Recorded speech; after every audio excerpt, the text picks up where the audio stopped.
Bonjour, chers auditeurs, bienvenue dans Trauma et Transformation.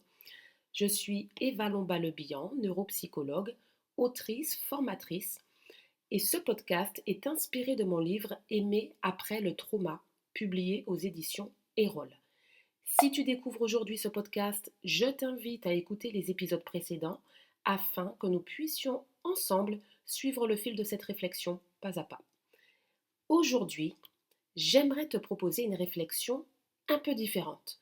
Une réflexion qui peut parfois bouleverser notre manière de nous comprendre. Et si certaines de tes peurs ne t'appartenaient pas entièrement? Je sais que cette idée peut sembler surprenante. Nous avons tendance à penser que tout ce que nous ressentons vient uniquement de notre histoire personnelle, de notre enfance, de nos expériences, de nos blessures. Et bien sûr, c'est souvent le cas. Mais parfois, certaines personnes arrivent dans mon cabinet avec une question qui les intrigue profondément. Elles me disent: je ne comprends pas, je n'ai pourtant pas vécu d'abandon majeur, mes parents étaient présents, je n'ai pas connu de traumatisme évident, et pourtant j'ai toujours cette peur. Cette peur d'être quittée, cette peur de perdre l'autre, cette peur que tout puisse s'effondrer du jour au lendemain. C'est comme si quelque chose en elles, chez ces personnes, restait constamment sur ses gardes. C'est comme si leur système intérieur attendait un danger qui pourtant ne vient pas. Et effectivement, après investigation, je n'identifie pas non plus de trauma particulier qui puisse expliquer cela dans leur histoire de vie. Et alors, parfois, eh bien, nous découvrons quelque chose d'inattendu. Nous découvrons l'histoire familiale, l'histoire de ceux qui étaient là avant. Les grands-parents, les arrière-grands-parents, les exils, les guerres, les séparations, les deuils, les abandons, les violences, les secrets, tous ces événements qui ont parfois laissé une trace profonde dans une famille. Je crois que nous sous-estimons souvent à quel point les familles transmettent bien plus que des traits physiques ou des habitudes. Elles transmettent aussi des manières de voir le monde, des croyances, des peurs, des façons d'aimer, des façons de se protéger. Peut-être as-tu déjà entendu certaines phrases dans ta famille, comme par exemple on ne peut compter que sur soi-même, comme par exemple il faut toujours se méfier, comme les hommes finissent toujours par partir, ne t'attache pas trop, quand on aime on souffre. À force d'être répétées, ces phrases finissent parfois par devenir des vérités. Non pas parce qu'elles sont vraies, mais parce qu'elles sont intégrées très tôt. Et parfois, ce n'est même pas ce qui a été dit qui se transmet en fait. C'est ce qui n'a été jamais dit. Un deuil qui n'a pas été pleuré, une séparation qui n'a jamais été racontée, une peur qui n'a jamais été exprimée, une souffrance qui est restée silencieuse, comme si certaines émotions continuaient à circuler dans la famille sans jamais trouver les mots pour exister.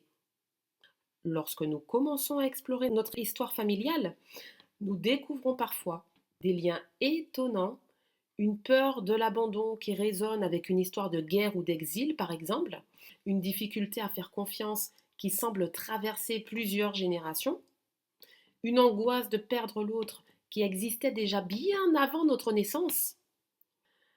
Je me souviens de nombreuses personnes qui m'ont dit un jour: j'ai l'impression de porter quelque chose qui ne m'appartient pas complètement.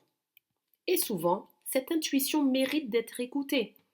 Attention, cela ne signifie pas que nous sommes condamnés à répéter le passé de notre famille. Cela ne signifie pas que nous sommes prisonniers de l'histoire de nos ancêtres.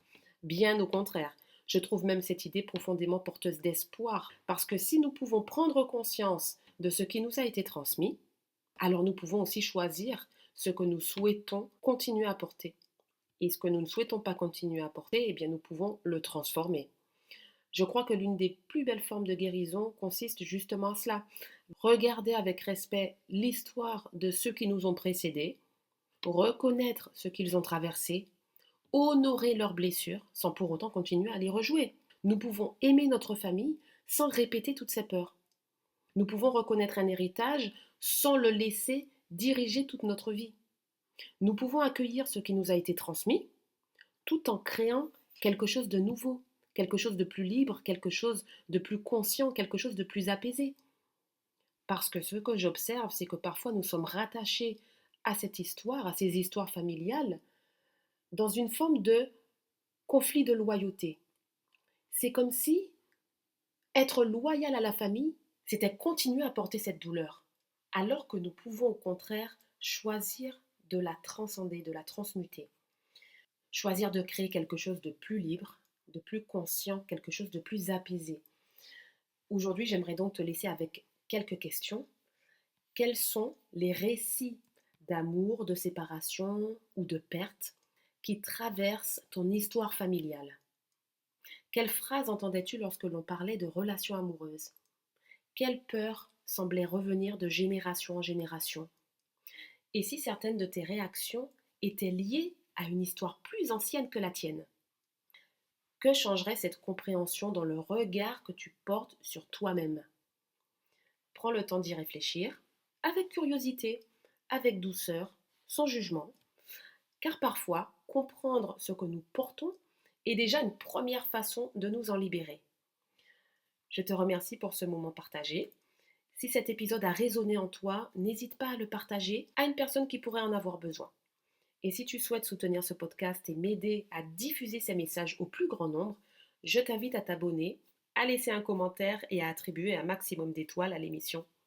Ces quelques secondes de ton temps font une réelle différence et permettent à ce podcast de toucher davantage de personnes en quête de compréhension, de guérison et de transformation. Et c'est grâce à ces petits gestes que ce podcast peut continuer à grandir et à toucher celles et ceux qui sont en chemin.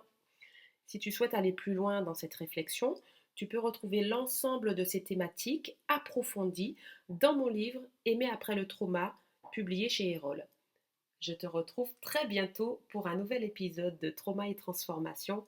Et d'ici là, prends soin de toi, prends soin de ton cœur et n'oublie jamais que derrière chaque blessure se cache aussi un potentiel de transformation.